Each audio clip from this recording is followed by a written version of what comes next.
Alright, so I'm out here in the rain looking at this Dodge Avenger. It had a dead battery. Put the jump pack on it. It's cranked over, would not start. So I figured maybe it wouldn't start and they cranked it so much that they killed the battery. So I reseated this connector again and she started right up and she started running. But anytime you start to wiggle this connector, you can hear the misfires and stuff start to happen. And sometimes it won't start. There it's misfiring. Here it's not. It doesn't seem to be in the harness itself. It's like when you're wiggling the connector. So here's the question. Is that a bad connector or a bad computer? It could be the connections inside the computer. Which these are kind of a pain in the butt to program, I do believe. I think I can do it with my Chrysler J-Box application. I don't think this one's too new for it. I can program a used module. I think this is a 13. But the question is, I put that deoxit on it and it didn't do it for a week and a half. That tells me it's more likely this connector than it is the pins in there. And after I spread the deoxit, I wiggled this back and forth and it didn't stall or die. I'm going to go ahead and spray some more deoxit on it and see if it'll get them by for now. But I think I'm going to just get another connector from the junkyard and solder it on here. And see if this problem goes away. And if it doesn't, then we'll have to get another computer. And I've only programmed like a Chrysler PT Cruiser once, and I programmed the Dodge Neon once. And they were both older ones. So I'll have to look and see if I can program this computer. Or I believe with Chryslers you can buy them pre-programmed with the VIN number, but they're expensive that way. But is it more than it costs to get the software and pay me to do the update? I don't know. We'll have to see. But yeah, this darn thing is giving her trouble again.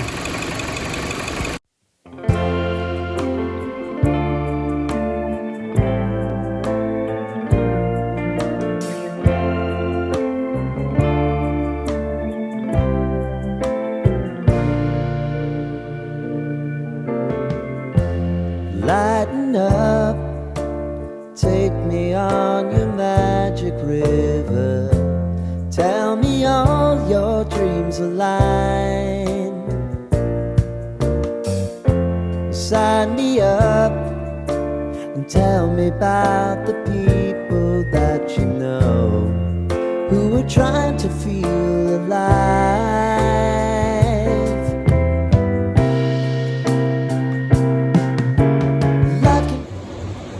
Holy crap. I've been at this since last night. It's like 3 o'clock the next day. I left it sit overnight, came back. But I think I finally got it. So the cam and crank signal wires, the cam wire was on like 66 and the crank wire is on 65 or something, and I had it mixed up with a wire that's 62, but they're all like dark blue gray, dark blue white, and then there's another dark blue gray, right? And holy crap, I tried to go through and just clip the wires from the old connector one at a time, but I got 2 or 3 of them mixed up. I don't know. I got the signal ground mixed up and had it on the crank position sensor, and then the crank, I don't know. But I wasn't getting any crankshaft position sensor signal, and it wouldn't start. So this is where I've replaced all this wiring to this connector, which we think was bad, or it's the main computer. We don't know yet, but we're going to try the connector first. I'm going to tape all this up and make it nice and neat. But that's a lot of soldering, a lot of heat shrinking. And then I've been redoing it, and I've been trimming wires, trying to figure it out, and putting extra wires in. It looks a mess. All the colors are right in the connector though. there are some extension pieces of wire on here. So I plugged the crank sensor. So what I had to do is I had to jack it up, get under there, get to the crank sensor, and put a wire piercing probe on the signal wire from it, and then come up here with a continuity tester and figure out which wire it was. And then I had to do the same thing for the camshaft position sensor, right? And so I figured that out, and I figured all the wiring out, and I think I have it all right. I'm going to bring you guys along for the first attempted startup. I got under it, I plugged the crank sensor back in. I haven't put the bolts back in yet, but we're going to see. We're going to see. I've been trying to start this thing since last night. Let's see. Oh, yes! Woo! I'm ready to do a pterodactyl dance. Holy crap. So we'll wiggle the connector around, and it doesn't start misfiring or anything anymore. So I think it was just that bad connector. Holy crap. We still have a check engine light. I'll have to check that out and see. But I imagine it just has a bunch of codes because I've had that connector unplugged so many times. And I need to look at her horn because you said her horn doesn't work. Yeah. But I got it running. I was going to grab another airbox yesterday while I was at the parts place for it and just replace this. But somebody else already came and stole it out of that Dodge Avenger. And they only have one with a 2.4.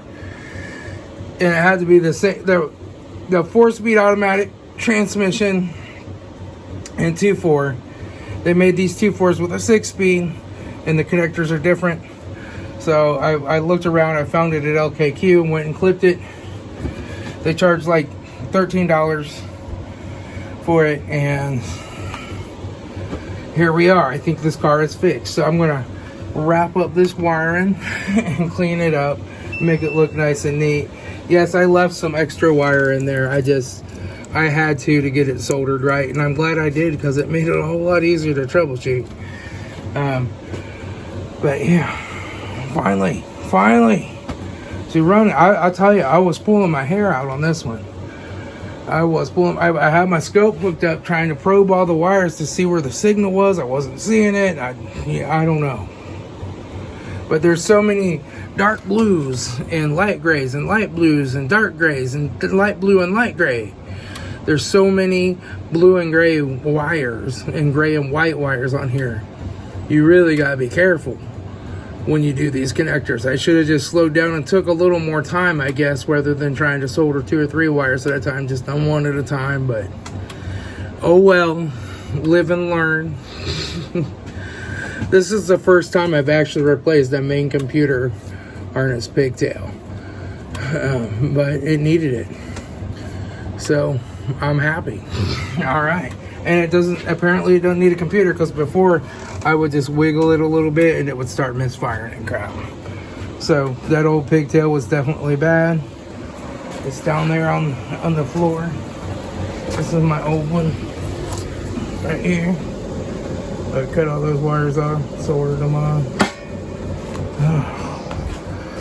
I only charged 2 hours labor for this, and really I would have had a little more than 2 hours soldering all this up, but if I hadn't made a mistake on the wiring, it would have been 2 hours labor. So I'm not charging anymore, even though I had to do all this troubleshooting, because it was my mistake. You know, it just, unfortunately, any tech could make that mistake, right? Doing this wiring harness, it's a lot of wires to solder. And the thing is the colors don't quite match between the new connector and the old harness. The old harness, a lot of things are darker, and the new harness, a lot of things are lighter.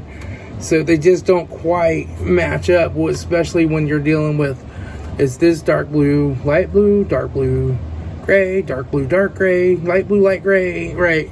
It's just a challenge. But I got it. So now I'm gonna wrap this up and then try to troubleshoot her horn for her, see if I can get that working. And then we're happy. All right. All right, I got the cover back on the crank sensor. That's all buttoned up. Everything's buttoned up. I went ahead and just tape this. I ran out of the black Super 33, but I had some Super 35, which is a brown tape. It's the same thing as Super 33, except they call it 35 and it's brown. And then I put my super strong tape on there. I forget what that's called. That's X-Fasten. I get that on Amazon. It's a really strong, durable tape. So I wrapped all these wires up with that. Then put a zip tie right there to help hold that up and back since it's longer now. And then I put me a zip tie around here because this has a plastic piece under it that mounts to and snaps down to, and I just had to peel some of that tape off of there, so I put a fastener around it just to make sure that holds. And rather than putting this label back on this connector, I just put it up here. This is just a label that tells you the computer part number if the computer ever has to be replaced. And now we're good. We're happy. We are happy smappy, so we should be good to go. The horn does work. I controlled it with my scan tool, turned it on and off, and I can hit it when I lock the car, it beeps. So the horn's working, but none of the controls on the steering will work. None of the radio controls, cruise control, none of that. So that means it's got a bad clock spring. So I'll let her know that, and we can replace that clock spring at some time. But right now I just want her to take it out and drive it and see if it has any more issues. And we'll work through them. But right now I cleared all the codes. I let it run for 10 or 15 minutes, shut it down, started it back up, let it run for another 5 minutes. So there's no codes coming back on. That doesn't mean it's ran every test, right? But that means all the major stuff's working, right? So I think we're good to go for now. This baby's out of here. You know, sometimes you have to put a lot of time into something like this, but it certainly helps your wiring and troubleshooting skills and learning to read wiring diagrams. And, you know, you have to print stuff out and go through it, right? And look at everything, you know, and it just helps. Every time you get experience with that, you get better. So I'm not upset about it, but I know next time to slow way down and just do one wire at a time if I ever have to replace another one of those connectors. But right now we're good to go. So sweet.